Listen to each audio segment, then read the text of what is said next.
నేను మానస శర్మని చూసి ఒకటి ఇన్స్పైర్ అయ్యా. ఏంటిది? ఎవరేం మాట్లాడినా సైలెంట్గా ఇలా రియాక్షన్ పెట్టడం. నువ్వు హీరో అన్న నా ఫేస్లో ఎక్స్ప్రెషన్ మారలేదు, చూసావా? Thanks Manasa, you inspired me.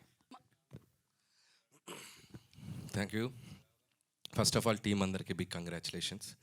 So నేను ఈరోజు ఇక్కడికి వచ్చిన పని ఈ టీంని కంగ్రాచులేట్ చేయటం, రెండో పని ఈ సినిమాని చూడని వాళ్ళు మళ్ళీ మళ్ళీ చూడండి అని చెప్పడానికి. హ్యాపీ. ఎందుకంటే నేను లాస్ట్ ఒక 15-20 డేస్గా ఫుల్ షోస్ ఏదో చేసి ఇక నా కథ రాసుకోవడానికి బయలుదేరుతున్నాను. ఇంకా ఇదే మీకు ఇప్పుడు కనపడటం, మళ్ళీ కొద్ది నెలల తర్వాత కనపడతాను.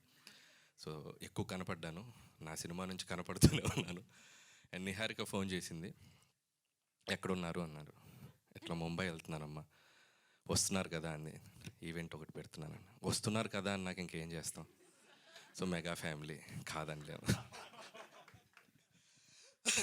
ఇందులో మా చిరంజీవి గారు మొన్నే సినిమా చేసాం. And jokes apart, so Niharika most passionate producer.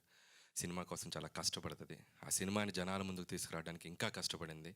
So ఇందాక సంగీత్ శోభన్ చెప్పినట్టు, సో సినిమాని ఈరోజు ఆడియన్స్ ముందుకు తీసుకెళ్ళి ఆ సినిమాని ఆడియన్స్కి తీసుకురావడానికి ఎంత కష్టపడాలో అంత కష్టపడాలి. అండ్ దట్టు ఈ సమ్మర్ అంటే మనకి ఒక భూతంలాగా, భూతం అంటే మళ్ళీ నన్ను ట్రాల్ చేస్తారు. ఐఎమ్ సారీ, మనోభావాలు దెబ్బతింటే క్షమించండి. ఐపీఎల్ సో ఐపీఎల్ మ్యాచెస్ ఎలాగో నేను ఎంజాయ్ చేస్తాను. నేను సినిమా ఇప్పుడు వెళ్ళి మ్యాచ్ చూడాలి, ఆల్రెడీ ఆర్సీబీ మ్యాచ్ వస్తుంది.